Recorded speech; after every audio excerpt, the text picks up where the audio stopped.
से वो आज हमारे बीच में नहीं पूछे, मगर जो साथी आए ना लगभग 30 से 40 मिनट का अपना पार्ट रहेगा।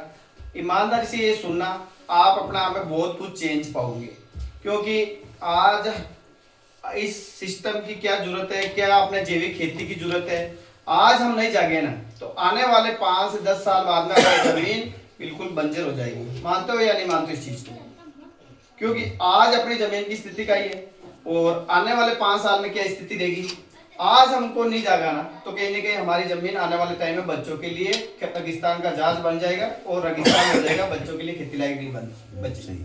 परिचय देना चाहता हूँ, नाम हुआ सुरेंद्र सिंह, और आज मेरा 8-9 बजे यहाँ आने का कोई ऐसा है नहीं कि मैं आपको कुछ प्रोडक्ट बेचना है, बस अवेयरनेस जगाने का काम है मेरा।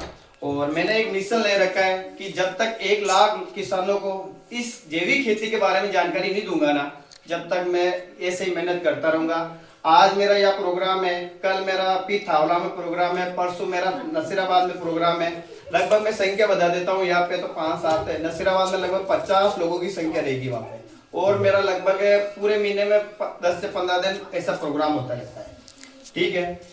और मैं इस अवेयरनेस के बारे में क्यों बताना चाहता हूँ, जैसे आप लोग एकत्रित हुए ना, ऐसे मैंने एक बिलवाड़ा जाके एक मीटिंग अटेंड की है, और आज हम जमीन को माँ का दर्जा देते हैं। राइट, मानते हो या नहीं मानते हो? कि थोड़ा 5 साल बैकग्राउंड में चलते हैं, और मैं भी एक किसान फैमिली से ही हूँ। जब हमारे पापा जी खेती करते तो पहले कोई भी खेती करते ना तो अगरबत्ती पहले जलाते थे, जूतों को बाहर फिर धूप दे के उसमें खेती करते। उस टाइम हमारी पैदावार बहुत होती थी, मगर आज ये स्थिति हो रही है, किसान हमेशा माइनस में जाता रहा है और एनी टाइम कर्जे पे डूबता जा रहा है। राइट है ना भाई? आज मेहनत टेक्नोलॉजी ज्यादा बढ़ गई, आज तो ज्यादा होना चाहिए, सही है ना? आज तो खाद बीज सारा बहुत बढ़िया क्वालिटी का आ रहा है, मगर आज उल्टा माइनस में क्यों जा रहे हैं? कारण है कि पहले हमारी जमीन में क्या है कि छोटे छोटे जीवाणु होते थे। मानते हो ना इस चीज को? अळसिया, आप अभी बातचीत की, वो होते हैं आपने, अळसिया होते हैं, वो खेड़ी के माध्यम केचुआ केचुए भी होते हैं छोटे छोटे, मगर वो आज चेक करो कि है क्या जमीन में? नहीं है ना। तो इसका कारण क्या है? खाद बीज मूड खत्म है, जब खाद डाल के खत्म कर दिया, ठीक है, मार दिए ना उनको।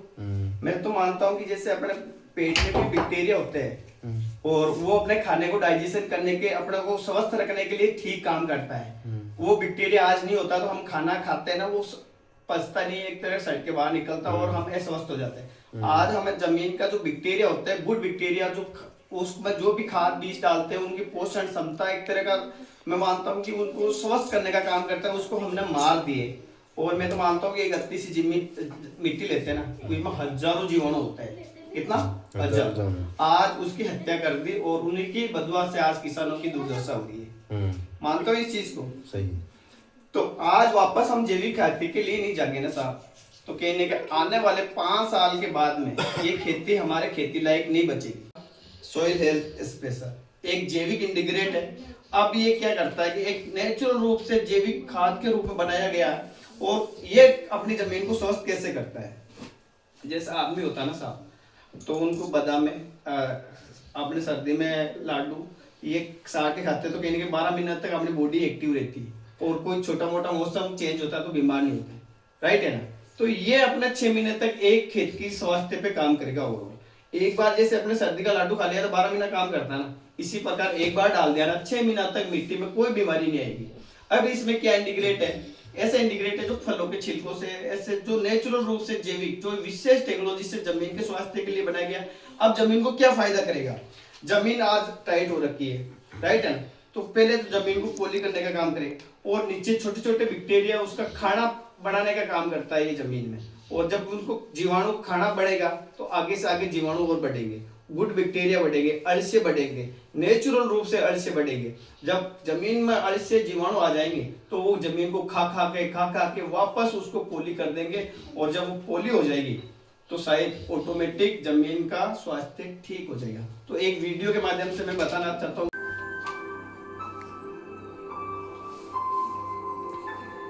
साथियों नमस्कार, आप जानते ही हो कि हरित संजीवनी एग्रो प्रोडक्ट की श्रृंखला में कई सारे प्रोडक्ट हैं, जैसे हरित संजीवनी स्प्रेनेक्स 85, garden gold, Harit Sanjeevani fruit special, sure sugar, rapid, इन सभी प्रोडक्ट्स ने शानदार रिजल्ट दिए हैं और दे रहे हैं।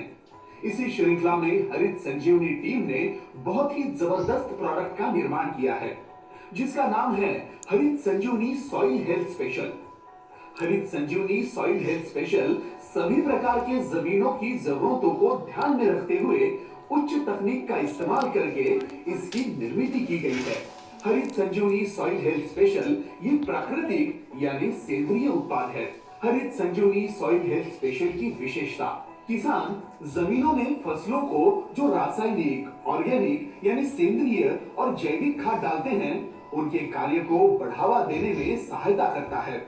जमीनों में लाभकारी जीवाणुओं के लिए भोजन तैयार करने में मदद करता है, जो जमीनों में जीवाणुओं की संख्या को बढ़ाने और सेंद्रीय कर्व को बढ़ाने में मदद करते हैं। सॉइल हेल्थ स्पेशल जमीन में अपने वजन से लगभग 7 गुना तक पानी धारण करने की क्षमता निर्माण करने का कार्य करता है। इसके इस्तेमाल से पौधों के जड़ों से पौधों को लगने वाले आवश्यक पोषक तत्वों को जल्दी से देने की कार्य क्षमता को बढ़ाता है। हरित संजीवनी सॉइल हेल्थ स्पेशल इस्तेमाल से जमीन के साथ फसल की गुणवत्ता और उत्पादन क्षमता को बढ़ने में मदद करता है।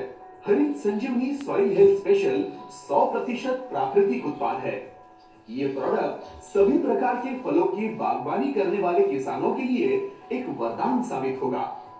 हरित संजीवनी सॉइल हेल्थ स्पेशल का इस्तेमाल आम, अनार, मौसम्बी, संतरा, पपीता, नींबू, अंगूर, अमरूद, आंवला, चीकू, बेर, अंजीर, सीताफल, सेब, जामुन, लीची, अनानास, नाशपाती, इमली, काजू, बादाम, स्ट्रॉबेरी, बनाना इनके लिए फायदेमंद है। गमलों में सब्जी बना के उसको जैविक रूप से अपने घर के यूज के लिए खा रहे हैं। पता है कि मार्केट में आज बीमारी की वाली सब्जी मिल रही है, तो डॉक्टर तो अवेयरनेस है मगर हमको बीमार कर रहे हैं, राइट है।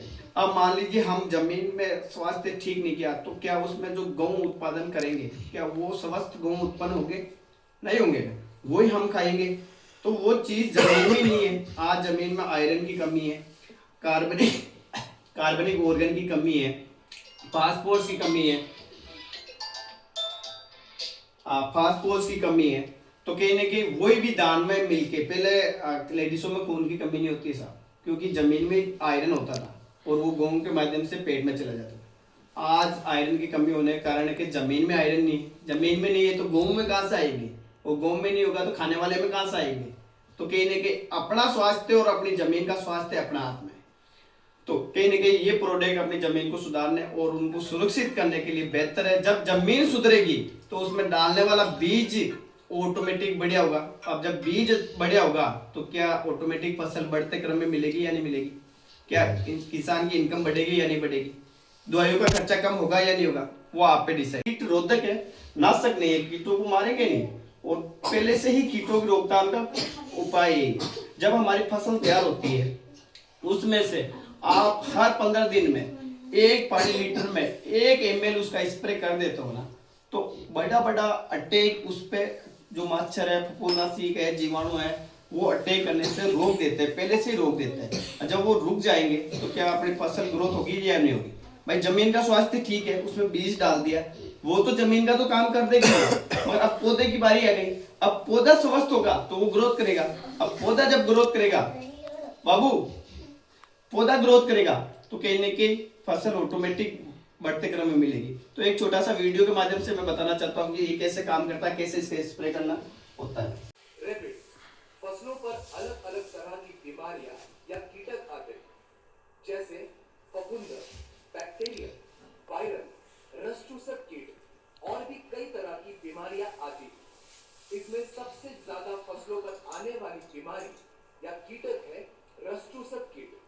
ये कीट पत्तों के ऊपर बैठकर पत्तों का रस चूसते हैं। इस कारण पत्ते सिकुड़कर टेढ़े मेढ़े होने लगते हैं। इन कीटकों को मकड़ी या थ्रिप्स कहते हैं। इनका प्रकोप सभी प्रकार की फसल पर दिखाई देता है।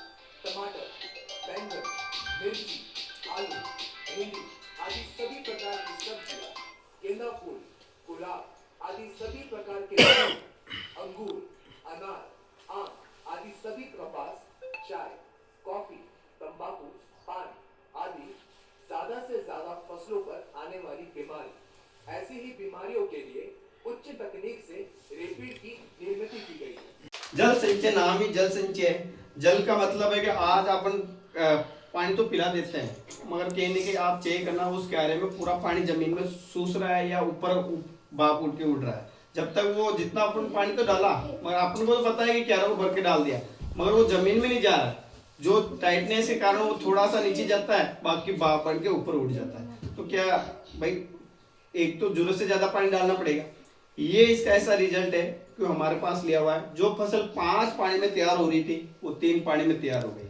और जिस फसल में मानता हूं कि जैसे अपने पैदावार की बात करते हैं, जहाँ 8 बोरी हो रही है बीघा में, वह 10 बोरी मिलके हो रही है। क्योंकि जमीन ओसी रहेगी तो जड़ें फैलेगी तो पौधा ऑटोमेटिक मजबूत बनेगा, पौधा मजबूत बनेगा तो फसल पैदावार ऑटोमेटिक बढ़ते क्रम में मिलेगी। एक पहला पाउच है अपने जमीन में देने का काम करता है। जमीन में वही ऑर्गेनिक कार्बन बढ़ाने का काम करेगा। जब जमीन में ऑर्गेनिक कार्बन बढ़ने के बाद में जब पौधा बाहर निकलेगा, तब क्या कि पौधे के क्या पत्ते छोटे छोटे रह जाते हैं।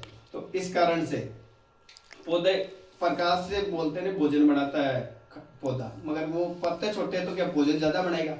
ये अपना दूसरा स्प्रे करता है कि पत्तों को साइज बढ़ाने का और पत्ते को खोलने का। जब पत्ते खुलेंगे, पत्ते की साइज बढ़ेगी तो प्रकाश से भोजन ज्यादा बनाएगा। प्रकाश से भोजन ज्यादा बनाएगा तो पौधे की जड़ें मजबूत होगी।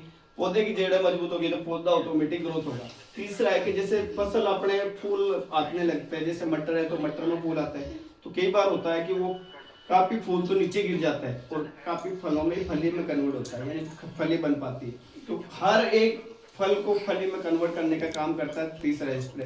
क्योंकि उस टाइम में या तो कोई पीला होकर गिर जाता है, जैसे अपनी सब्जी की बात करते हैं तो पूरा फल वो सब्जी में कन्वर्ट नहीं होता। बैंगन है, अपनी ककड़ी है, वो सारा कहीं न कहीं आधा गिर जाता है। तो इसका तीसरा स्प्रे करने पर पूरा फल है ना फली में कन्वर्ट होगा, सब्जी में कन्वर्ट होगा। चौथा स्प्रे होता है कि जैसे अपने मटर की बात करते हैं तो कोई मटर के दाने हमें 10 पूरी गुड़े होते हैं, कोई में 8 होते हैं, कोई में 5 होते हैं, कोई आधी बरी रह जाती है। डांग की बात करते हैं तो कोई डंडी में तो पूरा बरी उड़ रहे, कोई आधी खाली, कोई कम पकड़ी।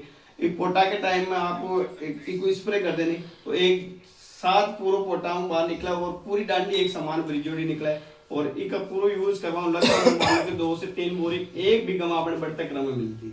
तो हर प्रोडक्ट इसका यूनिक है और बहुत सारे प्रोडक्ट है जो अभी समय के अभाव में हम जानकारी दे नहीं सकते। नेक्स्ट टाइम कभी ऐसा मीटिंग रहेगा तो बड़े विजन के साथ बड़े प्रोडक्ट की और जानकारी आपके बीच में शेयर की जाएगी।